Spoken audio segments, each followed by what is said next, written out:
Hello, Active Sage here on the Sage channel, and we're back in Space Engineers with my Industrial Cockpit for another Industrial Cockpit update. I've gone ahead and added a new cockpit. No, it's not the one right in front of us here, it's this one right here. And you'll notice right away, one of the complaints about the standard Industrial Cockpit 1 has been solved, the amount of stuff behind it. People promptly said, hey, it's a bit bland behind the cockpit seat, you might want to add some stuff there, so I've gone ahead and added a little bit more there. Not really anything cluttering up the view currently, it's still pretty open, but yeah, this new cockpit has a lot of stuff in the background, and that's not all. It doesn't just have a few bars in the background and some changes to how the arms actually connect back here. No, it has also a different form factor. So it's actually a block thinner. So if you were to compare the two, you can, well, pretty much right away see it's a bit thinner. This is about how I originally imagined this cockpit being, believe it or not, but then found out that, well, you can't really make a 2x3 or a 3x3 cockpit with this sort of scale to it without the character having a bunch of excess space inside it, so I ended up building our, original Industrial Cockpit 1. Anyway, I'm very, very happy with how Industrial Cockpit, well, Thin is its name, if we were to actually look at its name here, and it does indeed go into the cockpit section, into the Industrial Cockpits and More section, and also into, actually that's only two places, I think all blocks. Yes, if we scroll down here, it's even at the Industrial Cockpit Thin. But I'm pretty happy with it overall. There's only one main fault with this new cockpit, and that's something that I don't think there's any way really around, and that's that it doesn't really play nice with symmetry. If you have even numbered objects like this cockpit, you'll often find when they go and get mirrored over in symmetry, things go a bit wrong. So to demonstrate that, we can come over to, I think it's probably easier to do at one of, where is it? These things over here, which I think usually have symmetry on them. We'll just put symmetry on it really, really quickly because it takes like 2 seconds, so there you go.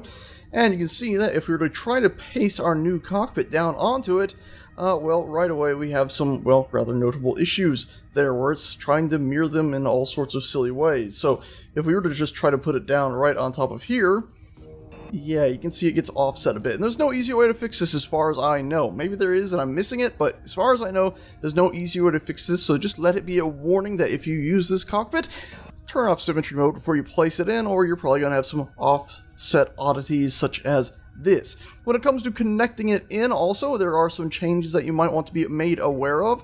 Where your standard Industrial Cockpit has a large 3x3, what counts in the coding as a medium connector on the back, the new one has an assortment of smaller ones, so you're not going to be able to transfer large materials into this because there currently isn't any medium, or large as it might look, pipe to connect into a, well, anything that's not a 3x3 space. So we've cut it down to just a few connectors like this, and I have this sort of offset design that I thought was interesting, and you'll actually find that it ties slightly into this big metal block that sticks down here, is the idea that materials could transfer between that all the way through here. And there is a small amount of space. If we were to cheat and clip through there, you can see there is some space in here. So this is my imaginary conveyor system, all lurks behind that thin little wall there, which is, well, not very thin compared to these thin little pieces of metal here. Anyway, that's the new Industrial Cockpit. It's super duper thin, and I've gone ahead and put some more stuff in there. It does also have build states, so you can see there's your starting out state, a slightly more state, and then of course the right before it's finished state where it conceals it all off. That way we're not seeing a bunch of wasted polygons on the inside, which I actually think I might have a few in here I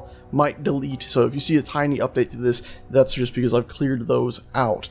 Alrighty guys and gals, well that is that for this cockpit. Let's go ahead and actually demonstrate it in use, because its view has changed a little bit from your, well, standard Industrial Cockpit.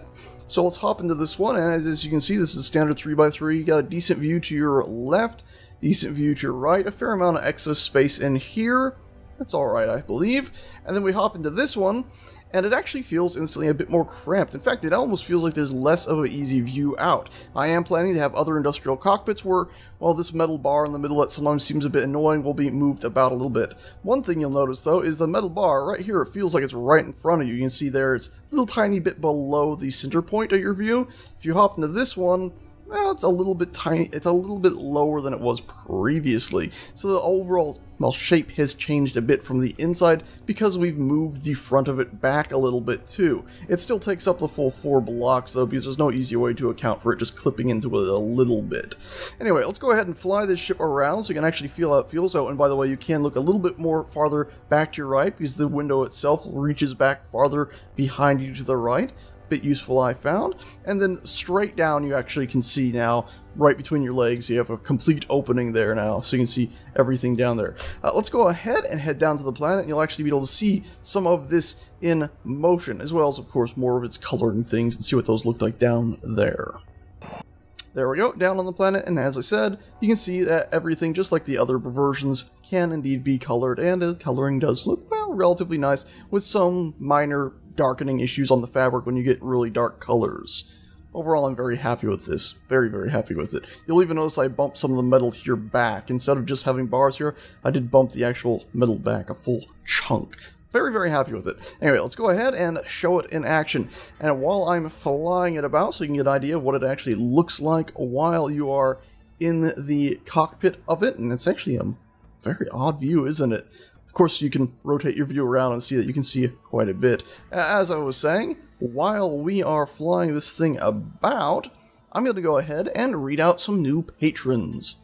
And what do I mean by new patrons? I mean new people who have donated to me or pledged to me on Patreon, because this cockpit and, well, this whole mod would not be possible if it wasn't for these kind folks. And we've had 2 direct PayPal donations as well. So big old thanks to Danny H and David B, who both donated directly to me on PayPal. Big old thanks to you guys. If it wasn't for you guys and everyone on Patreon donating to me, I would not have the drive to keep updating this mod. I'd go, oh, I gotta do YouTube videos or something else, or just think I'm gonna go lay down with my dog today. But nope, knowing people who are actually sending me monies to get stuff done means I'm going to get stuff done, dang it. Also, on Patreon, as I said, we have 4 new Patreon members this month, or at least between my previous update and this one. And that would be Cameron H, Kami Horse, I'm going to read his full name because, well, I don't think that's his real name. If it is, very interesting name, Kami Horse, Kintaz, and Bryce A. So big thanks to you guys, and of course, all of my already existing patrons, and anyone else who has donated in the past directly through PayPal. Greatly appreciate all of that. You guys are just bloody awesome. Oh, man. It is exciting and fantastic. Also, I did see somebody say on Patreon that they wanted to be able to access the cockpit from above when they were just clicking up because they couldn't quite access the connection cube. I might be updating that in the next update. We'll find out. It does take a little tiny bit of rework, and I have to re-export both of the models and go through them and make sure I didn't mess anything else up, but I might end up doing that for you, because, well, let's be honest, well, it would be kind of nice to be able to hop into the top of the cockpit if you got it cramped in some space. Anyway, as I said, next up for this mod, well, we're probably going to see maybe a little thruster thing here or there, not exactly sure yet, or maybe just another cockpit with a completely different, well, I say completely different, it's going to be using the same textures, but with a slightly different alignment of those bars in front of you, probably moving them so they're no longer in the middle, or they're directly dead ahead so you can even use them as a horizon line. Anyway, that is that. Thank you a bunch, guys and gals, for watching, and thank you everyone who has directly donated or pledged to donate on Patreon. I really appreciate it. Thanks for watching, and I shall see you guys and gals next time. Ta-ta.